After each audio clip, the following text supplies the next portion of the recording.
இயேசு கிறிஸ்துவில் பிரியமான உறவுகளே, எல்லாவற்றிற்கும் ஏதோ ஒன்று தேவை. அதை நாடிதான் இந்த உலகம் இயங்கி கொண்டிருக்கிறது என்பதை பார்க்கிறோம். ஒரு விதை மண்ணில் விதைக்கிறோம். அந்த விதைக்கு மண் தேவைப்படுகிறது, நீர் தேவைப்படுகிறது என்பதை பார்க்கிறோம். இந்த உலகத்திலே பறவைகள் பறக்கின்றன. பறவைகளுக்கு தேவைப்படுவது காற்று. எந்த பக்கம் காற்று அடிக்கிறதோ அதை நோக்கி அவை சென்று அதற்கான இரைகளை பெற்றுக்கொள்ளுகிற சூழ்நிலை இருக்கிறது பறவைகளுக்கு. மீன்களை பாருங்கள். மீன்கள் நீரிலே நீந்தி அதற்கான வாழ்வாதாரத்தை தேடிக்கொள்ளக்கூடிய சூழ்நிலையில் பற்றி பிடித்து கொண்டிருக்கிறது.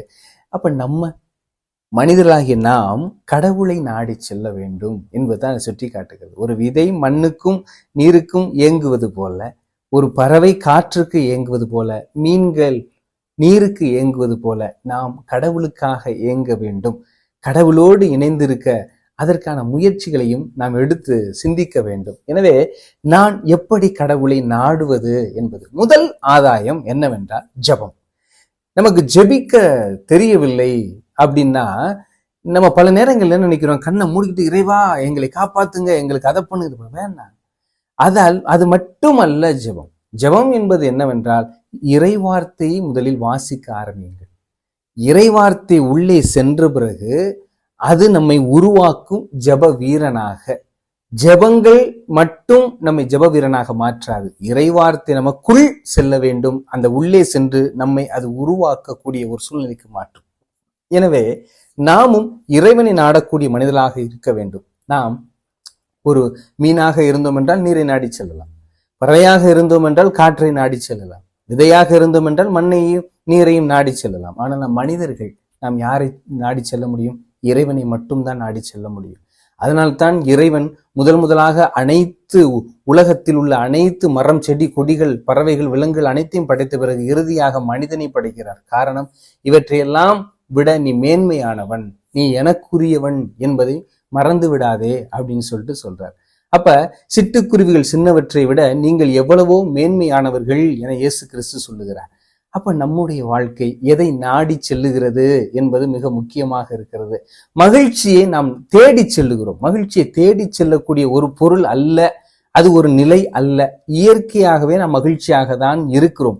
துன்பங்கள் தான் நம்மை தேடி வருகிறது. தேடி வரக்கூடிய விருந்தாளியை வீட்டோடு வைத்து கொள்ளாமல், அதாவது துன்பம் வருகிறது அவற்றை வைத்து கொள்ளாமல் நாம் ஒரு 2 நாள் ஒரு நாள் கொஞ்சம் சோகமா இருக்கலாம். ஏதோ ஒரு இக்கட்டான சூழ்நிலை, சோகங்கள் வரத்தான் செய்யும். அதை 2 நாள் 3 நாள் கழிச்சு அதை தள்ளி விட்டுறணும் வெளியில. அதை எப்படின்னா விருந்தும் மருந்தும் 3 நாள் தான்ங்கிறது மாதிரி வந்த விருந்தாளியை தங்க விட்டோம் அப்படின்னா வீட்டு முதலாளி வெளியே போடுற மாதிரி ஆயிரும். அப்ப நம்ம வரக்கூடிய அந்த துன்பங்களையும் துயரங்களையும் நாம் எப்படி துரத்த வேண்டும் என்ற வழி என்றால் அவைதான் இறைவனிடம் சரணடைதல் என்று சொல்லப்படுகிறது. அப்ப நாம் ஒரு உவமை இல்லாத ஒரு இறைவனிடம் நாம் ஒன்றித்து இருக்கும் போது நம்முடைய வாழ்க்கை மேன்மைப்படுகிறது என்பதை நாம் பார்க்க வேண்டும். எனவே நாம் இயற்கையில் சிறந்தவர்கள், இறைவனுடைய படைப்பில் அருமையானவர்கள் என்பதுதான் முக்கியமாக இருக்குது. இறைவன் இந்த உலகத்தில் படைத்ததில் நிறைவு மனிதர்கள் மட்டும்தான். அப்ப இந்த பறவைகள், இயற்கைகள் அனைத்தும் இன்னொன்றை நாடி செல்கிறது. மனிதர்களாகிய நாம் மட்டும்தான் கடவுளை நாடி செல்ல முடியும். எனவே நாம் கடவுளை நாடி செல்லக்கூடிய மனிதர்களாக வாழ வேண்டும். எனவே யூதாசை போல நாம் தீயவற்றை நாடி செல்லக்கூடிய மனிதர்களாக இருக்கக்கூடாது. எனவே யூதாசை பார்க்கிறோம். அற்புதங்கள் படைத்தவர் அவருக்கு தேவையில்லை. அவர் படைக்கப்பட்ட பொருட்கள் தான் அவருக்கு தேவையாப்பட்ட ஒரு 30 வெள்ளிக்காசு. அதை விட எவ்வளவு மேன்மையானவர் ஆண்டவர் இயேசு கிறிஸ்து. இப்பொழுது நாம் எதை நாடி செல்கிறோம்? சக்கையுதான் நமக்கு சரியான உதாரணமாக இருக்கிறார்.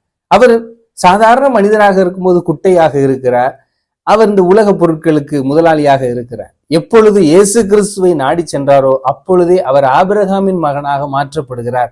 உன்னத நிலைக்கு அவர் கடத்தப்படுகிறார். சற்று அவர் உருவத்தில் குட்டையாக இருந்தாலும் உள்ளத்தளவில் நெட்டையாக மாறக்கூடிய சூழ்நிலைக்கு ஆண்டவர் இயேசு கிறிஸ்து அவர் தள்ளுகிறார். இரண்டாவது, இரத்தப்போக்குடைய பெண்மணியை பார்க்கிறோம். அவர் கூனி குறுகி போய் இருக்கிறார். ஒரு வெக்கம் நிறைந்த, ஒரு வேதனை நிறைந்த, ஒரு அவமானம் நிறைந்த நிலையில் இருக்கக்கூடிய அவரை ஆண்டவர் இயேசு கிறிஸ்து அவருடைய ஆடையை தொட்ட பிறகு இயேசு கிறிஸ்து அவர் சுகம் கொடுக்கிறார். அவர் நிமிர்ந்து நல்ல நிலையில் வாழுகிறார். கூன் விழுந்த பாட்டி தரையவே பார்த்து கொண்டிருக்கிறார். அவருக்கு சுகம் கொடுக்கிறார். மேலே எழும்பு நிமிர்ந்து பார்க்கக்கூடிய ஒரு நிலையை கொடுக்கிறார். கல்லறையில் லேகியோன் பிடித்திருந்த அந்த தீயாவி பிடித்திருந்த அந்த மனிதன் ஆடையற்ற நிலையில் புழுதிகளை மேலே தூக்கி எறிந்து கொண்டு அப்படி ஆக்ரோஷமாக இருந்த மனிதனை தெளிவு அடைய செய்து ஆடை உடுத்தி அமரச் செய்கிறார்.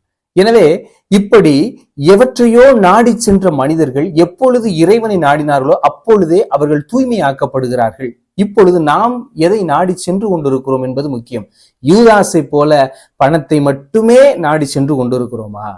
இல்லை மற்றவர்களைப் போல தரையை மட்டுமே பார்க்கக்கூடிய, அதாவது மண்ணு இடம்னு பார்க்கக்கூடிய மனிதர்களா மட்டுமே இருக்கிறோமா?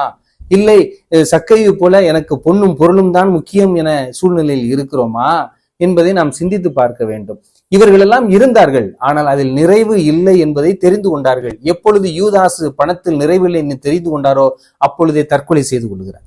எப்பொழுது இந்த செல்வங்களினால் எனக்கு நிறைவில்லை என சக்கையை நினைக்கிறாரோ அப்பொழுதே மனம் மாறுகிறார், இயேசுவை காணுகிறார், இயேசுவோடு இணைந்து விடுகிறார்.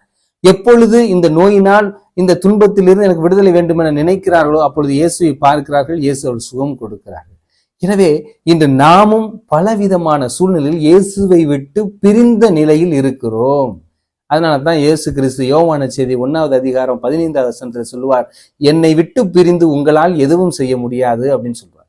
இப்ப இயேசுவை விட்டு பிரிந்து நாம் என்னதான் செய்தாலும் அது அனைத்தும் வீண், முற்றிலும் வீண்.